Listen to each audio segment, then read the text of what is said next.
Hello friends, welcome to my YouTube channel. তো আজকে দোলযাত্রা, সকল আমার সাবস্ক্রাইবার বন্ধুদের জানাই শুভ দোলযাত্রা। ভালোভাবে আজকে রং খেলবে, সেফলি খেলবে, প্রিকশনস মেনটেন করে খেলবে। তো আজকে দোলযাত্রা উপলক্ষে বাংলা ইন্ডাস্ট্রি থেকে একটা বড় আপডেট এসে গেছে, যেটার গতকালই একটা অ্যানাউন্সমেন্ট এসে গেছিলো।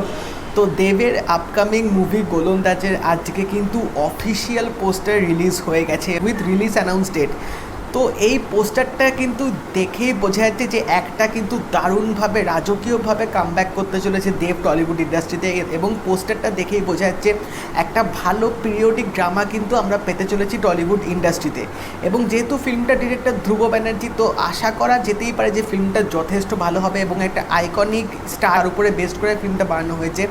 তো পোস্টারটা আমরা দেবকে দেখতে পাচ্ছি পায়ে ব্যান্ডেজ বাঁধায়। তো ব্রিটিশ আমলে ইন্ডিয়ান ফুটবলারদের যেরকম একটা ড্রেস ছিল, সেই ছাপটা কিন্তু এই পোস্টারটার মধ্যে রাখা হয়েছে। এবং এখানে আমরা দেখতে পাচ্ছি যে দেবের মানে হাতে পায়ে চারিদিকে কিন্তু একটা ওই রোপ, একটা দড়ির মতো কিন্তু দেওয়া হয়েছে, মানে তিনি ওই দড়িটা ভেঙে এগোতে চাইছে। তো এখানে বোঝানোর চেষ্টা করেছে যে তখনকার সময় যে ভারতীয়দের যে একটা মুক্তির যে একটা তাদের যে প্রবলতা যে ছিল, তারা যে ফ্রিডম খুঁজছিল, সেই ফ্রিডমটাই কিন্তু এখানে দেখানোর চেষ্টা করেছে যে তাকে হয়তো ঘিরে ধরার চেষ্টা করছে, কিন্তু সেই দড়ি সেই বেড়াজাল টপকে তিনি এগোচ্ছে, তিনি ফুটবল খেলছে। তো এই জিনিসটা কিন্তু পোস্টারটার মধ্যে আমার দারুণ লেগেছে।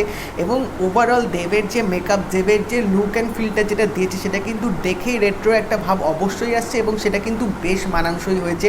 এবং মানে পোস্টারটার মধ্যে তার একটা রাফ অ্যান্ড টাফ একটা যে মানে চোখে মুখে একটা যে আগুন আমরা দেখতে পাচ্ছি, সেটা দেখেই বোঝা যাচ্ছে যে ফিল্মটা কিন্তু যথেষ্ট রকমের ভালো হবে। এবং এই ফিল্মটা কিন্তু দেব নরেন্দ্র প্রসাদ সর্বাধিকারী রোলটা কিন্তু তিনি প্লে করছেন। তো আমার মনে হয় দেব একমাত্র আইডিয়াল এই ক্যারেক্টারটা, আইকনিক ক্যারেক্টারটা প্লে করার জন্যে। এবং ফিল্মটা কিন্তু ইন্ডিপেন্ডেন্স উইকে রিলিজ হচ্ছে, 13th of August আসছে। তো যথেষ্ট রকমের একটা ক্রেজ কিন্তু বেড়ে যাওয়ার কথা এই পোস্টারটা দেখে, এবং আমার কিন্তু পোস্টারটা দারুণ লেগেছে। এবং হোপফুলি বিশালভাবে দেব আবার কামব্যাক করুক, একটা হিট, একটা ব্লকবাস্টার দিক টলিউড ইন্ডাস্ট্রিতে। তো দেখা যাক এবার কী হয়। তোমরা জানিও, তোমরা পোস্টারটা দেখে তোমাদের কী রিয়াকশান, তোমাদের কী মতামত অবশ্যই শেয়ার করবে। আর যদি এই ভিডিওটা ভালো লেগে থাকে একটা লাইক করে দিও, শেয়ার করে দিও, চ্যানেলটা কিন্তু অবশ্যই সাবস্ক্রাইব করে দেবে, নোটিফিকেশন বেলটা কিন্তু অল করে দিও। তা দেখা হবে পরের ভিডিওতে। বাই।